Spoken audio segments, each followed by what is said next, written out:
Hello hello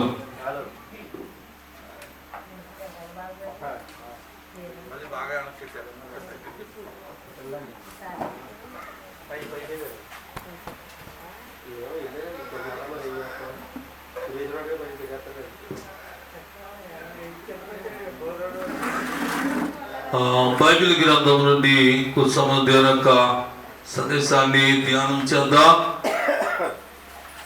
యెషయా గ్రంథములో 45:17 వచనం నుండి చదువుకుందాం. యెహోవా వలన ఇశ్రాయేలు యెహోవా వలన ఇశ్రాయేలు దివ్యమైన రక్షణ పొంది ఉన్నది. గమనించండి, యెహోవా వలన ఇశ్రాయేలు నిత్యమైన రక్షణ పొంది ఉన్నది. మీరు ఎన్నటికి సిగ్గుపడకయు విస్మయానందకయు నొందురు. ఆకాశములకు సృష్టికర్తయగు యెహోవాయే దేవుడు. ఆయన భూమిని కలగజేసి దాన్ని సిద్ధపరిచి స్థిరపరిచెను. నిరాకారముగా ఉండినట్లు ఆయన దాన్ని సృజింపలేదు. నివాస స్థలమగునట్లుగా దాన్ని సృజించెను. హల్లెలూయా హల్లెలూయా హల్లెలూయా. దేవుడు ఇశ్రాయేలు యొక్క ప్రవక్తలతో క్రీస్తు పూర్వం ఈ గ్రంథము నుండి క్రీస్తు పూర్వం 600 సంవత్సరాల ముందుగా కొన్ని మాటలు దేవుడు తన ఉద్దేశాన్ని తెలియపరిచారు. గ్రంథంలో ఉన్న మాటలు పాత నిబంధన అంటే క్రీస్తు పూర్వపు ప్రవక్తలు మాట్లాడిన మాట. అయితే దేవుని ఉద్దేశం ఎలా ఉంది? 100 సంవత్సరాలు వెనక్కి వెళితే, లేక మనకి స్వతంత్ర 1947లో స్వతంత్రం వచ్చింది. ఇప్పటికి సుమారు 78 సంవత్సరాల వరకు అవుతుంది. కానీ మనకి ఆ కాలములో ఇక్కడ క్రైస్తవం ఎలా ఉంది? క్రైస్తవం అనేటువంటి సేవకులు కానీ సువార్త కానీ ఏమైనా ఉందా? లేదు. ఆ కాలములో మనకి సువార్త అక్కడక్కడ ఉంది కనుక సువార్త అప్పటికే 2000 సంవత్సరాల నుండి సువార్త ఉన్నప్పటికీ వ్యాపించలేదు. కానీ దేవుడు చెప్పిన మాటలు ఈ కడవరి దినముల్లో వ్యాపిస్తూ ఉన్నాయి. అందుచేత ఇక్కడ బైబిల్ ఏం చెప్తుందనంటే 19వ వచనం, అంధకారములోని మరుగైన చోటను నేను మాట్లాడలేదు, మాయా స్వరూపుడనైనట్టు నన్ను వెతకడని యాకోబు సంతానముతో నేను చెప్పలేదు. నేను న్యాయమైన సంగతులను చెప్పువాడను, యథార్థమైన సంగతులు తెలియజేవాడునగు యెహోవానగు నేనే. యేసు నామము అనంటే క్రైస్తవ్యం అంటే ఒక మోడల్, ఒక మార్గం, ఒక రక్షణ. ఎటువంటి రక్షణ అంటే నరకము నుండి తప్పించగలిగేది. ఎవరిని అంటే మన ఆత్మను కూడా రక్షించగలిగేటువంటి పుణ్య నామం. ఎందుకు అలాగనంటే దేవుడు యేసు ప్రభువుని లోకాన్ని పంపినప్పుడు ఈ లోకంలో నివాసము ఒక పెద్ద భవనము లేక ఒక పెద్ద దేవాలయములో ఆయన ఉండాలని పంపలేదు ఇక్కడికి. ఎందుకంటే మానవుకున్న విధిని విడిపించడానికి దేవుడి లోకానికి పంపించాడు. ఆయన వచ్చి ఏం చేశాడంటే ఏం సంపాదించుకోలే, తన శరీరమును తన రక్తమును తనకున్న సర్వాన్ని కూడా దారపోసి వెళ్ళాడు. ఆయన ఏం చేశాడు అని అంటే ఆయన మరణము పొంది 3వ దినమున ఆయన పునరుత్థానుడై వెళ్ళాడు అన్నమాట. అందుని బట్టి దేవుని ప్రేమ ఎట్లా అని అంటే నేను మాయా స్వరూపుడనైనట్లు మాట్లాడలేదు అని అంటున్నాడు. అందుచేత ఇక్కడ ఆయన మాట్లాడిన మాటలను మనం వెతికినట్లయితే బైబిల్ గ్రంథము నుండి యెషయా గ్రంథములు 45:22లో ఒక వచనాన్ని చదువుకుందాం. 22లో భూదిగంత నివాసులారా నా వైపు చూసి రక్షణ పొందుడి, దేవుడును నేను. గమనించండి ఏమంటున్నాడు? అలాగనేటప్పటికి దేవుడు లేడు అన్నట్టు ఇది స్వార్థం అని అనుకున్నా లేదు అంటే. అయితే నా జీవితంలో ఏం జరిగిందంటే ఒక వ్యక్తి కొన్న బలమైన ఒక వ్యక్తి మరణాన్ని గురించి చూపించాడు. ఇది అట్లా జరుగుతా అని అనుకున్నాను కలలో. 15 దినాలు అయ్యేటప్పటికి ఆ భయంకరమైన సంఘటన చూసినప్పుడు అయి బాబోయ్, ఇది వరకు గద్దెలికాడికి వెళ్ళినప్పుడు జరిగిన సందర్భాలు చెప్పాడు, వీళ్ళ సోదిని అడిగినప్పుడు జరిగిపోయిన చరిత్ర చెప్పాడు, శిలక బేసినలు అడిగినప్పుడు రకరకాల మాటలు ఏవో చెప్పాడు. కానీ జరగబోయేది నేను చేస్తానని చెప్పగలిగేటువంటి నిజమైన మరణాన్ని మార్చగలిగేవాడు, మరణాన్ని తీసుకొచ్చేవాడు, అట్లాగే జరగబోయే చరిత్ర తెలియపరిచేవాడు ఆయనని అప్పుడు ఆయన గురించి నేను తెలుసుకున్నాను.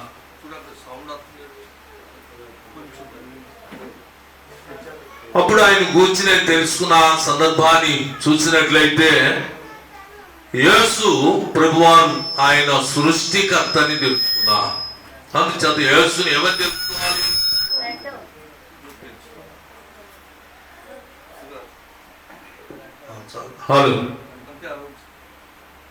హలో మీన్స్ అయితే యేసు ప్రభువాన్ని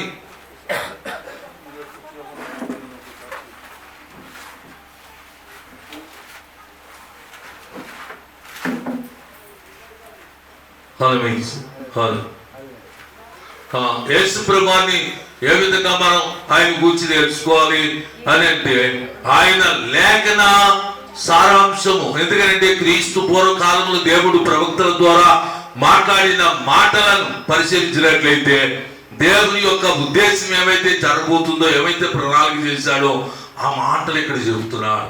ఎందుకంటే బూదిగంత నివాసులారా నా ఎదుకు వచ్చి ఏమంటున్నాడు? 22వ వచ్చు, బూదిగంత నివాసులారా నా వైపు చూసి రక్షణ పొందండి. ఎందుకనంటే రాబోతున్న తీర్పు ఆయన చేతిలో ఉంది, రాబోతున్న రక్షణ ఆయన చేతిలో ఉంది. భయంకరమైన అంటే ఖురాన్ బోధించిన, హిందూ మతం బోధించిన, బౌద్ధ మతం బోధించిన, క్రైస్తవ మతం బోధించిన, పాత నిబంధన యెహోవా నన్ను ఆరాధించేవారు వారు బోధించిన నరకం ఉంది, నిత్య జీవం, స్వర్గం ఉంది, పరలోకం ఉంది, పట్టణం ఉంది అని వాళ్ళు బోధిస్తారు. కానీ బోధిస్తారు కానీ కంట్రోల్ చేస్తారా అండి? బోధిస్తారు, ఉందని బోధిస్తారు, స్వర్గం ఉందని బోధిస్తారు, అక్కడ రంభ ఓర్వశి వాళ్ళు ఉంటారని బోధిస్తారు. కానీ బైబిల్ అదిగా బోధించేది భూమి మీద ఇది ఒక ఇరుకైన మార్గం. ఇక్కడ మీరు యాతన పడితే మీ ఆత్మలు నరకంలోనికి వెళ్లకుండా నిత్య జీవానికి వెళ్తాయని చెప్పి బైబిల్ బోధిస్తుంది. ఆజ్ఞలు వివరించింది. ఆజ్ఞలు మీరు పాటిస్తే మీరు నిత్య జీవాన్ని పొందుతారని ఒక మంచి కాపరిగా ఆయన బోధించారు. ఒక మంచి బోధకుని వలె ఆయన సువార్త బోధించారు. ఒక మంచి దేవునిగా ఆయన మనకు బోధించి సువార్తను బోధించడమే కాదు, ఒక సంఘానికి ఒక కాపరిని ఏర్పాటు చేశారు. సంఘానికి ఒక కాపరి. గమనించండి, పురాతన కాలంలో కూడా పురోహితులు కూడా గ్రామానికి ఒకరు పంచుకునేవారు. ఇప్పుడు కూడా వాళ్ళ సాధనలో ఉన్నాయి గ్రామాలు. ఇది నా గ్రామం, ఈ గ్రామంలోకి ఎవరైనా రావాలంటే వాళ్ళు ఏదైనా ఒకవేళ నన్ను అడిగి రావాలి, లేకపోతే ఎవరైనా ఈ గ్రామంలో దొరబడి ఏదైనా పురోహిత కార్యకలాపాలు చేస్తే నాకు ఇంత ఇవ్వాలి అనేటువంటి భావం ఇప్పటికీ కూడా పురాతన నుండి ఇప్పుడు కూడా గ్రామాలు పంచుకున్నారు. కానీ క్రైస్తవం అలా కాదు, సంఘాన్ని కట్టాలి, సంఘ వ్యవస్థలో కాపరి ఉండాలి, సంఘంలో కాపరి ఉండాలి. క్రైస్తవులు కూడా చాలా సందర్భాల్లో LED టీవీలతో సంఘాలు నడుపుతున్నారు. కానీ వాళ్ళకి సేవలు చేయరు ఆ కాపరులు సేవలు చేయరు. ఇక్కడ ఒక పిల్లవాడు పుట్టినా లేకుంటే ఒక శుభకార్యం జరిగినా సంఘంలో ఏదైనా సరే బాధ్యతయుతముగా కార్యకలాపాలు జరిపించాలి. ధనలక్ష్మి గారు నేను చెప్పారమ్మా, మేము ఉపవాస ప్రార్థనలు ఏర్పాటు చేసాం 3 దినాలు, అందుచేత మరి ఒకసారి ఆలోచించి చెప్పాలని అంటే మరి ఇక్కడ సంఘంలో ఆలోచించి మళ్ళా తెలియపరిచినప్పుడు వారు ఈ రోజు కూటం జరగడానికి ఒక ప్రణాళిక. అంటే సంఘ వ్యవస్థలో ఒక బాధ్యత, సంఘములో ఉండేటువంటి ప్రతి వ్యక్తికి బాధ్యత, సంఘంలో ఉండేటువంటి ప్రతి వ్యక్తి దుష్క్రియలను ఖండించేలాగా ఉండాలి. ఎవరైనా పొరపాటు సంఘంలో 100 మందిలో ఒక వ్యక్తి తప్పు చేస్తే దాని దాచరంగా ఉండదు సంఘం, వాడిని బట్టి ఇంకొకడు తప్పు చేసేలాగా ఉండదు. ఫలానా వ్యక్తి తప్పు చేస్తున్నాడు, తప్పుని ఖండించాలనేటువంటి ఉద్దేశం క్రైస్తవ సంఘంలో ఉంది. ఒకవేళ నేను ఏదైనా డబ్బును ఆశించి దాన్ని ముందుకు తీసుకువెళ్ళాను అనుకోండి, క్రైస్తవ ఉన్నత సంఘాలు ఏం చేస్తాయి, నన్ను ఏలివేస్తాయి. దేని గురించి అని అంటే దుష్క్రియను విభజించి దేవుని క్రియను జరిగించడం, నేర్పించడం. ఇది బైబిల్ యొక్క ఉద్దేశంలో, దేవుని యొక్క ప్రణాళికలో దేవుడు ముందుకు తీసుకువెళ్తున్నాడు. అందుచేత 2000 సంవత్సరాలకు ముందు, 2500 సంవత్సరాలకు ముందుగానే ఈ మాటలు ప్రకటించాడు. ఏమంటున్నాడు? 23వ వచనములో, నా ఎదుట ప్రతి మోకాలును వగునని, ప్రతి నాలుకన తోడని ప్రమాణము చేయనని నేను నా పేరట ప్రమాణం చేసి ఉన్నాను. నీతి గల నా నోటి మాట బయలుదేరి ఉన్నది, అది వ్యర్థము కానేరదు.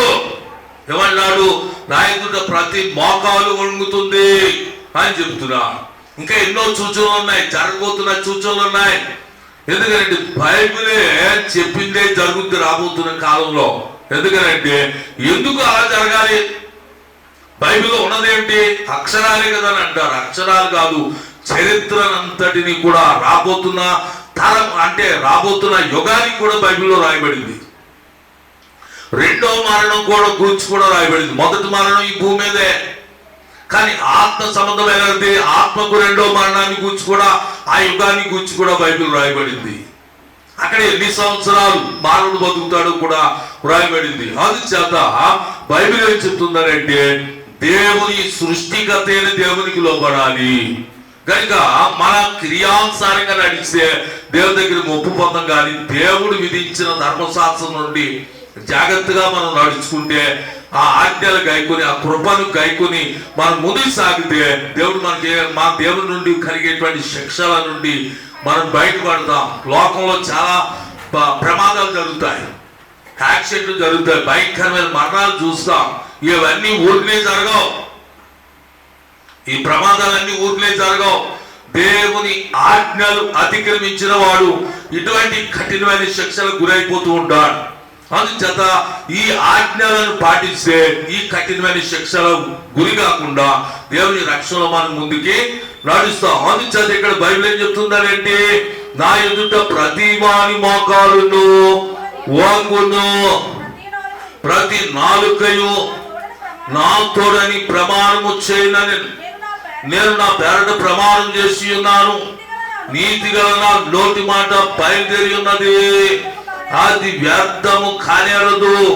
యెహోవా యందే నీతి బలము ఉన్నవని జనులు నన్ను గూర్చి చెప్పుదురు. ఆయన వద్దకే మనుషులు వచ్చేదరు, ఆయన మీద కోపపడిన వారందరూ సిగ్గుపడుదురు. యెహోవా యందే ఇశ్రాయేలు సంతతి వారందరూ నీతిమంతులు ఎంచబడిన వారు అతిశయ మగుదురు. హల్లెలూయా, హల్లెలూయా. మొన్న ఒక వీడియో చూశాను, వీడియో షేర్ చేశాను. ఇప్పటికి కూడా వీడియో ఉంది, వివిధ వాట్సాప్ గ్రూపులో కూడా నేను షేర్ చేశా. ఏం జరుగుతుంది అని అంటే, బీహార్ అనేటువంటి రాష్ట్రంలో ప్రజలు తండోపతండాలుగా గ్రామాలు విడిచి వెళ్ళిపోతున్నారు. ఎక్కడికి వెళ్ళిపోతున్నారు అని అంటే, మరి క్రైస్తవ సభలకు వెళ్ళిపోతున్నారు. మీడియా వాళ్ళ దగ్గరికి వెళ్ళి, కొందరు మీడియాలు అంటే ఒకళ్ళు మాత్రమే కాదు, 4-5 మీడియాలు వెళ్ళిపోతున్న ప్రజల దగ్గరికి వెళ్ళి, మార్గంలోకి వెళ్ళి, మీరు ఎక్కడికి వెళ్ళిపోతున్నారు?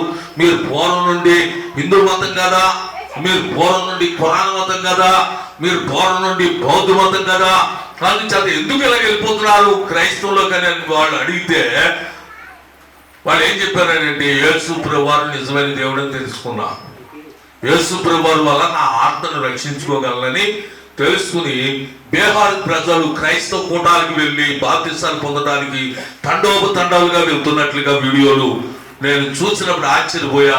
ఎందుకంటే ఇక్కడ ఎన్నో సందర్భాలు, ఎందుకంటే మన జీవిత విధములో మనం జరిగేటువంటి ఈ కుటుంబ వ్యవస్థలో మనకు కావలసిన కుటుంబ పరమైన జీవనోపాధి శుభ్రంగా ఉంటే చాలనుకుంటా. కానీ మన కుటుంబ అభివృద్ధి మాత్రమే కాదు, మనకు కావాల్సింది మన ఆత్మను రక్షించుకునే ఆలోచన కూడా. యేసు ప్రభువారు అసలు ఎవరు, ఎందుకు ఈ భూమి మీదకి వచ్చాడు, ఆయన ఎందుకు ఈ క్రైస్తవాన్ని ప్రారంభించాడు అనే రహస్యాన్ని మనం తెలుసుకోవాలి. యేసు ప్రభువారిని తెలుసుకోవడం వల్ల ఏమవుతుందంటే, మనం ఆ రక్షణ అనేటువంటి రహస్యాన్ని మనం తెలుసుకుంటాం. ఎందుకంటే ఎంతో మంది దీనిని విసర్జించిన కారణము చేత దేవుడు మన దగ్గర కూడా పంపించినట్లుగా రాబోతున్న లేఖనాల్లో మనం చదువుకున్న బైబిల్ గ్రంథం నుండి యెషయా గ్రంథములో 51:6 వచ్చిన చదువుకుంది. 51:6 ఆకాశము వైపు కనులెత్తుడి, క్రింద భూమిని చూడుడి, అంతరిక్షము పగవలి అంతర్ధారమగును, భూమి వస్త్రం వలె పాతగలిపోవును, అందరి నివాసులు అటువలనే చనిపోవుదురు, నా రక్షణ నిత్యము ఉండును, నా నీతి కొట్టివేయబడదు. నీతిని అనుసరించి వాళ్ళారా నా మాట వినుడి, నా బోధను హృదయం అందించుకున్న జనులారా ఆలకించుడి. మనుషుడు పెట్టు నిందకు భయపడకుడి, వారి దోషణ మాటలకు దిగులు పడకుడి. వస్త్రము కొరికివేయనట్లు చిమ్మట వారిని కొరికివేయును, బొద్దిక గొర్రెబొచ్చును కొరికివేయనట్లు వారిని కొరికివేయను. అయితే నా నీతి నిత్యము నిలుచును, నా రక్షణ తరతరములు ఉండును. హల్లెలూయా, హల్లెలూయా. సంవత్సరాలు గడిచే కొలది, తరాలు మారే కొలది, వ్యవస్థలన్నీ మారే కొలది, కానీ ఇది పాతగలదు. భూమి పాతగలిపోతుంది, మనుషులు జన్మిస్తారు, చనిపోతారు, కానీ నా రక్షణ మాత్రం శాశ్వతంగా అట్లా నిలిచి ఉంటుంది, అది ప్రకటింపబడుతూనే ఉంటుంది అని చెప్పాడు ఆయన. ఎందుకంటే అది ఆ 2000 సంవత్సరాల నుండి ఈనాటికి అది ప్రకటింపబడుతూనే ఉందన్నమాట. హిట్లర్ అనేటువంటి ఒక వ్యక్తి క్రైస్తవాన్ని, ఒక కమ్యూనిస్ట్ నాయకుడు క్రైస్తవాన్ని లేకుండా చేయాలనేటువంటి ఉద్దేశంతో దీని మీద అనేకమైన ఆంక్షలు విధించి అనేకులను చంపించాడు. బైబిల్ గ్రంథం ఎవరి దగ్గరైనా కనబడితే చాలు వాడిని చిత్రహింసలు పెట్టాడు. అట్లాగే ఇటువంటి వ్యక్తి అతడు చిన్న వ్యాధి వచ్చి అతను చనిపోయాడు. చనిపోయిన తర్వాత అతడు ఒక బౌద్ధ ఒక మతాన్ని బట్టి అనేకమైన నిర్మాణాలు కొనసాగించాడు. అతను చనిపోయాక అవన్నీ కూడా మూతపడినప్పుడు అవన్నీ కొన్ని బంగళాలు వేలం వేస్తున్నప్పుడు ఒక మిషనరీ తల్లి ఒక బంగళా పాట పాడింది. పాటలో దాన్ని సొంతం చేసుకుంది. అతడు దేనినైతే మూలగట్టాలని ప్రయత్నించాడో అదే కార్యకలాపాలన్నీ కూడా ఒక క్రైస్తవ ప్రింటింగ్ ఏర్పాటు చేసి అనేకమైన భాషల నుండి అనేకమైన దేశాలకు ఆ భవనాల నుండి ఆమె ట్రాన్స్పోర్ట్ చేసింది అనమాట. గమనించాడు, ఒక మనిషి జన్మించి దీనికి వ్యతిరేకత వచ్చినా వాడు చచ్చిపోతాడు, శాశ్వతంగా వాడు జీవించాడు. కనుక ఏ మనిషి కూడా ఏ మతాన్ని దూషించుకోడు. మానవుడు ఎంతకాలం జీవిస్తాడు, మానవుడు ఎంతకాలం జీవిస్తాడు? మనకంటే పురాతన కాలంలో ఎంతో మంది భూమిని జన్మించారు. కనుక మనం తెలుసుకోవాల్సింది ఏంటంటే రక్షణ మాత్రమే మనం తెలుసుకోవాలి, మనకు ఉపయోగపడేది మాత్రమే మనం తెలుసుకోవాలి. మనం ఒక మార్కెట్కి వెళ్ళినప్పుడు మనకు ఉపయోగపడే కొంటాం, కానీ అన్ని కొనేస్తామా? నేనేం చేస్తానండి, ఎవరన్నా రూపాయి తక్కువకి ఇస్తారంటే అన్ని కొనేస్తాను అండి, తక్కువ రేటే చూస్తా. అయితే మా అబ్బాయి నేను ఒక మార్కెట్కి వెళ్ళాము. రోజున ఏజెన్సీ అక్కడ బాబు మేము అంతా వెళ్ళడానికి వంకాయల మార్కెట్కి వెళ్తే అతను ఏమన్నాడంటే కేజీ 10 రూపాయలు, లేకుంటే 8 రూపాయలు ఇచ్చి పట్టుకుపో అన్నాడు. ఒక పెద్ద బుట్ట ఉందన్నమాట, బుట్ట నిండా కాయలు ఉన్నాయి. ఏం చేస్తాడంటే 8 రూపాయలు కదా, మనకు 30 కేజీలు అయితే 300 అవ్వ అని చెప్పి ఏం చేస్తాడంటే 30 కేజీలు 40 కేజీలు తీసేసుకుని ఆ చీకట్లో ఏం చేస్తాడు, ఇంటికి తెచ్చాక చూస్తే అన్ని పుచ్చులే అండి. అటువంటి సందర్భం. కానీ ఉపయోగపడేది వెతకమన్నాడు. దేవుడు ఏం చెప్తున్నా అంటే మీరు కళ్ళు మూసుకుని వచ్చి యేసుని అంగీకరించిన అవసరం లేదు, దీన్ని పరిశీలించి అంగీకరించాలి. నా మట్టుకు నేను ఏమనుకునేవాడంటే ఇది ఒక విదేశీయుల మతం, దీన్ని పేదవారు మాత్రమే ఆరాధించే మతం, మన మతం వేరు కదా అనుకునేవాడిని. కానీ ఒక దినాన్న ఆ దేవుణ్ణి నేను స్పష్టంగా చూశాక నేను అప్పుడు ఆయన అంగీకరించినంత క్రితం నేను అంగీకరించలా. ఎందుకనంటే భయంకరమైన సందర్భాలు మా కుటుంబంలో ఆయన్ని తెలుసుకునేలాగా చేశాయి, భయంకరమైన ఇబ్బందులు మా కుటుంబంలో ఆయన గురించి ఆలోచించేలాగా చేశాయి. మా నాన్నగారు కాళ్ళు చేతులు కడుక్కుంటున్నాడు, నీళ్ళు ఎలా తీసుకుని కాళ్ళు కడుక్కుంటే రహస్యంగా అతని మేనలుడు వెనకపాటును వచ్చి పండు మాటలకు వచ్చే కత్తితో 3 సార్లు నరిగా. ఒక 10 సెంట్లు పొలం రిజర్వేషన్ చేయించుకొని కారణంగా ఆ 10 సెంట్లు పొలం నాకు వస్తుంది కదా అని ఆశపడి అతను ఏం చేశాడంటే ఇతను చంపేస్తే ఆ భూమిని ఆదవుతుంది అనుకున్నాడు. ఇటువంటి సందర్భాల నుండి మేము యేసుని ఆరాధించడానికి వచ్చాం. అయితే మా నాన్నగారికి ఒంట్లో బాగోపోయినా ప్రార్థన ఎవరో ఒకరు ప్రార్థన చేసేవాళ్ళు వస్తే మా నాన్నగారికి ఆరోగ్యం బాగుంటుందని మా తల్లిగారు ఎంతో పోరాడారు. అయితే నేను అనుకున్నాడు ఇది విదేశీని మొత్తం మా నాన్నగారు బాగోపోయినా సరే మేము మాత్రం నమ్మకూడదు అనుకునేవాళ్ళం. ఎన్నో పరీక్షలు చేసి ఎన్నో విషయాల్లో పరీక్షలు చేస్తే అప్పుడు ఈయన స్వచ్ఛమైన నిజమైన దేవుడు, పాపము లేని దేవుడు, మన పాపాలను కడగగలిగే దేవుడు అని ఆయన నమ్మగలిగారు. ఆ విధంగా ఇక్కడ ఏం చెప్తున్నాడంటే ఆయనలో ఏం చెప్తున్నాడు, కింద వచనములు 6 వచనం, ఆకాశం వైపు కనులెత్తి 51 యెషయా గ్రంథం 6లో కనులెత్తి చూడని, క్రింద భూమిని చూడని, అంతరిక్షం పగవలి అంతర్ధమగును, భూమి వస్త్రం వలె పాతగెలిపోవును, అందరి నివాసులు అటువలనే చనిపోదురు, నా రక్షణ నిత్యముండును, నా నీతి కొట్టివేయబడదు. దేవుని రక్షణ అనేటువంటిది శాశ్వతం ఉంటుందన్నమాట. ఇది తరతరాలకు వ్యాపిస్తుంది, ఇది తరతరాలకు ముందుకు వెళ్తుంది. దీనివల్ల చెడ్డలేదు, కుటుంబ వ్యవస్థకు చెడ్డలేదు, భార్య భర్తల ఒక వ్యవస్థకు చెడ్డలేదు, పిల్లలు పెరుగుతున్న పిల్లలు భావితరాలకు ముందుకు సాగుతున్న పిల్లలకి చెడ్డలేదు. ఎందుకంటే అన్ని విషయాల్లో ఇది మూఢనమ్మకాలు కలిగి ఉండదు, కానీ మూఢ ఆచారాలను విడిచిపెట్టి నిత్యుడకు దేవుని ఆరాధించేటువంటి ఆత్మానుసారమైన ప్రవర్తన మనకి నేర్పుతూ ముందుకు సాగిస్తుంది అన్నమాట. అయితే బైబిల్ గ్రంథము నుండి యోనా గ్రంథములో 2వ అధ్యాయము 9వ వచనంలోకి వచ్చిన చదువుకుందాం. యోనా గ్రంథము 2వ అధ్యాయము 9వ వచనం, మనుషులందరూ తన దుర్మార్గములను విడిచి తాను చేయు బలాత్కారమును మానివేయవలెను. మనుషులేమి పశువులేమి సమస్తమును గోని పట్ట కట్టుకొనవలెను. జనులు మనఃపూర్వకముగా దేవుని వేడుకొనవలెనని దూతలు నీనివే పట్టణములు ప్రకటన చేసి. గమనించండి, ఇక్కడ బైబిల్ ఏం చెప్తుందనంటే యేసుని దేవుని గురించిన సందర్భం, నీనివే వారు చేసిన దుర్మార్గమును బట్టి ఒక దినమున వాళ్ళు ఏం చేస్తున్నారు అని అంటే బలాత్కారం, దొంగిలించడం, అబద్ధాలు, పాపం, లౌకిక పాపాలు, ఇవంట దుర్వ్యాపారాలు ఇట్లా కొనసాగుతున్న సందర్భాల్లో దేవుడు చేశాడంటే ఒక ప్రవక్త అయిన యోనాని ఏమన్నాడంటే, అబ్బాయి నువ్వు నీనివే పట్టణానికి వెళ్ళి 40 దినాలు ఈ పట్టణం నాశనం కాబోతుందని ప్రకటించు, అందరినీ మారు మనసు పొందమని ప్రకటించు. ఇది చాలా విశాలమైన పట్టణం, చాలా పెద్ద పట్టణం, 120,000 మంది నివసించేటువంటి పట్టణం. అంటే అంత మంది ప్రజలు నివసించే పట్టణం.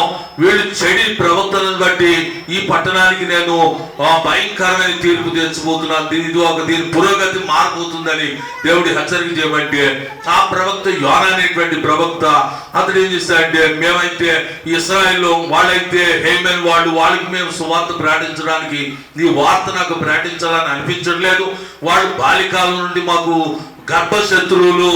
అంటే నీనివే ప్రజలు యాసావు అనేటువంటి ఇస్సాకుకి 2 కుమారులు, అందులో యాసావు సంతతి వారు, ఇశ్రాయేలు అనేటువంటి వారు చిన్న కుమారుడైన యాకోబు సంతతి వారు. ఈ నీనివే ప్రజలు అనేటువంటి వాళ్ళు గర్భశత్రులుగా ఉన్నారు కనుక వాళ్ళకి మేము ప్రకటించాం, వాడికి మేము బోధించమని చెప్పి ఈ ఒక యోనా ఏం చేశాడంటే నీనివే పట్టణానికి టికెట్ తీయటం మానేసి తార్షీకు వెళ్ళే వాడ టికెట్ కేవ్ తీసుకుని వాడ కిందలోనికి వెళ్ళి అడుగున నిద్రపోతున్నాడు అనమాట. దేవుడు ఏం చేశాడంటే సముద్రం మధ్యలో ఒక గాలి తుఫానుతో ఆ వాడను అడ్డుకుంటే గాలి తుఫాన్లో ఉన్నవాడు, ఆ వాడలో ఉన్నవాడు, వాడ నాయకులు, వివిధ దేశస్తులు, వ్యాపారులు, సామాన్యులు అందరూ కూడా వాడ నిండా ఉన్నారు. వాళ్ళందరూ భయపడి వాళ్ళు ఒక దేవుళ్లకు మొక్కుకున్నారు. అయినా ఈ గాలి తుఫాను అనగట్లేదు. అప్పుడు వాళ్ళు ఏం చేశారంటే సీట్లు వేశారు. ఈ గాలి తుఫాను ఎవరి పేరు వస్తుందో, ఎవరి వల్ల ఈ గాలి తుఫాను వచ్చిందో, అసలు ఎవరిని బట్టి ఈ సమస్యలో మనం ఇరుక్కున్నామో తెలుసుకోవాలని ఏం చేశారంటే ప్రతి ఒక్కరి పేరు రాసి ఆ పేరుని బట్టి వాళ్ళు ఏం చేశారంటే సీట్లు వేశా. అయితే సీట్లు వేసే ముందు వాడ అడుగునే నిద్రపోతున్న ఆ ఒక యోనా దగ్గరికి వెళ్ళి, నువ్వు ఏ ఊరు వాడు, నీ మతం ఏంటి, నీ పేరేంటి అని అతని పేర్లన్నీ తీసుకున్నారు. అట్లా అందరి పేర్లు తీసుకుని ఆ సీట్లు వేస్తే ఆ సీటు తిన్నగా యోనా పేరటికి వచ్చిందనమాట. యోనాని వాళ్ళు అడిగారు, అసలు నువ్వు ఏ దేశం ఏంటి, నీ మతం ఏంటి, నీ పేరుకి రావడానికి కారణం ఏంటంటే అతడు ఏం చెప్పాడంటే, నేను దేవుని సన్నిధిలోకి పారిపోతున్నాను, పలానా ప్రజలకి దేవుడు ప్రకటించమన్నాడు, నాకు ఇష్టం లేక వెళ్ళట్లేదు. అయితే మేము ఏం చేయాలి, మేము అంతా బ్రతకాలి, మాకు చాలా సందర్భాలు, కుటుంబాలు ఉన్నాయి, వ్యాపారాలు ఉన్నాయి, మేమంతా బ్రతకాలి, మేము ఏం చేయాలి అని అడిగితే యోనా ఏం చెప్పాడంటే, నన్ను ఎత్తి సముద్రంలో పాడేయండి అన్నాడు. మనం అయితే అంటామండి ఆ మాట అండి, ఎత్తి సముద్రంలో పాడేయండి అనే మాట మనం అంటామా? బాబు నాకు తెలియదమ్మా, మీరు పాడంటే నా సీట్ ఎందుకు వచ్చిందో మళ్ళీ రాయండి అని అంటాం తప్పించుకుంటాను. కానీ వాళ్ళు ఏం చెప్తున్నారంటే, నన్ను ఎత్తి సముద్రంలో పాడేయండి అన్నా. వాళ్ళు ఏం చేశారంటే అనేకమైన ప్రమాణాలు, ఒట్టులు అన్ని పెట్టుకుని, నీ వల్ల మాకు ఎటువంటి శాపము కలగకుండును గాకని ప్రమాణాలు చేయించుకుని ఎత్తి సముద్రంలో పాడేస్తే ఒక పెద్ద తిమింగలం వచ్చి అతన్ని మింగిందట, నోరు తెరుచుకుని ఉందట. తిన్నగా యోనా వెళ్ళడమే ఆ చేప నోట్లోనికి వెళ్ళిపోయి, కడుపులోనికి వెళ్ళిపోయి మోకరించి ప్రార్థన చేయడం ప్రారంభించా. 3 దినాలు పాతాళ ద్వారాల మధ్యది ఈ సముద్రపు అడుగు భాగం అంతా సంచరించి 3 దినాలు పోయిన తర్వాత ఎక్కడ తీసుకొచ్చి విడిచిపెట్టిందంటే బయటకు అతన్ని కక్కింది. అది ఎక్కడ తీసుకొచ్చి మరలా నీనివే పట్టణాన్ని తీసుకొచ్చి. గమనించండి, దేవుని ప్రణాళికే కదా అండి. నీనివే ఎందుకు తీసుకురావాలి? అమెరికా తీసుకెళ్ళొచ్చుగా, ఇండియా తీసుకురావచ్చుగా, జపాన్ తీసుకువెళ్ళొచ్చుగా, రష్యా తీసుకువెళ్ళొచ్చుగా. నీనివే పట్టణాన్ని తీసుకువెళ్ళి ఆ చేప మరలా అక్కడ కక్కిందట. పైకి వచ్చి అడిగా, ఇది ఏ ఊరు అని అడిగా.